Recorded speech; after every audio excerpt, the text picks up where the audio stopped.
So as a whole in Africa, as you see, some countries are really... Þetta Meseret Semetkun frá Umhverfisstofnun Sameinuðu þjóðanna UNEP sem hélt fyrirlestur á íslensku jarðhitaráðstefnunni í Hörpu. Hún fullyrti í erindi sínu að íbúar Afríku myndu á næstu 20 árum njóta góðs af endurnýjanlegum hreinum orkugjöfum, meðal annars jarðhita, en á 5 síðustu árum hefur raforka frá jarðhita þrefaldast í álfunni.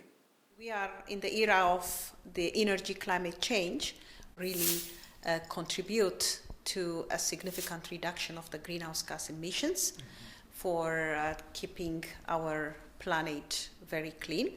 So as geothermal is a clean and renewable energy, it will contribute significantly, to the reduction of this greenhouse gas emissions.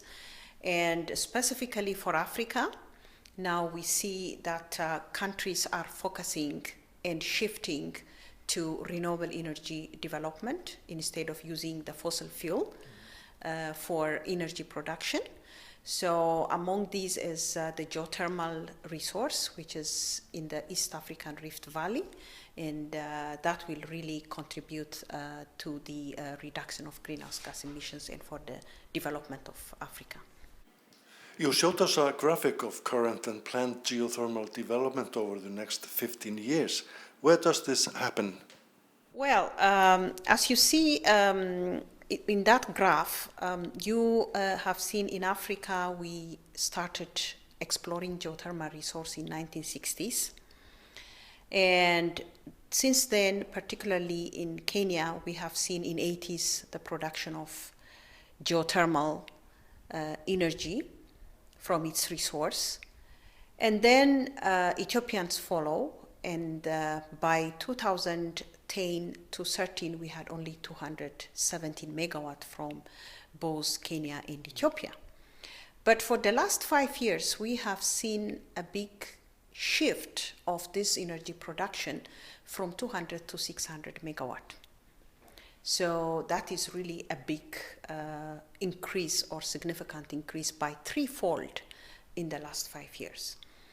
And now when UNEP, through its ARJO program, we wanted to see the projection, what is going to come up, in the coming 15 years. And we tried to look at from different parts of the African countries. That includes Kenya, Ethiopia, and also other parts of East African countries like Djibouti, Eritrea, Rwanda, and others. So among this, that we saw that the largest portion of this 10,000 megawatt will come from Kenya, which is about 60%. And you have seen also from Kenya now they are just aiming at about 5,000 to 8,000 megawatt in the coming 10 years. And also Ethiopia.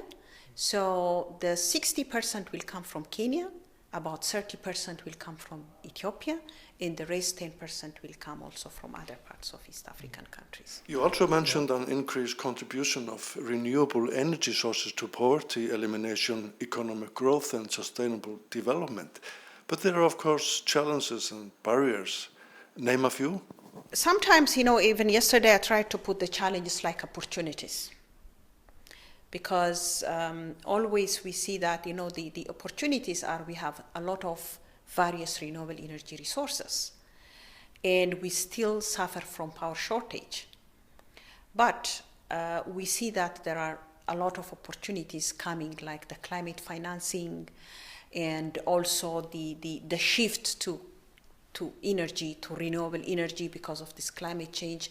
These are all the opportunities where it really paves the way to come the private sector to this development. But the biggest challenge we have is that in many countries, we don't have a clear and coherent renewable energy policy in order to attract private sector to that nation. That is the most important challenge. And the finance also, it is a challenge, actually. The inadequate skilled manpower is also a challenge.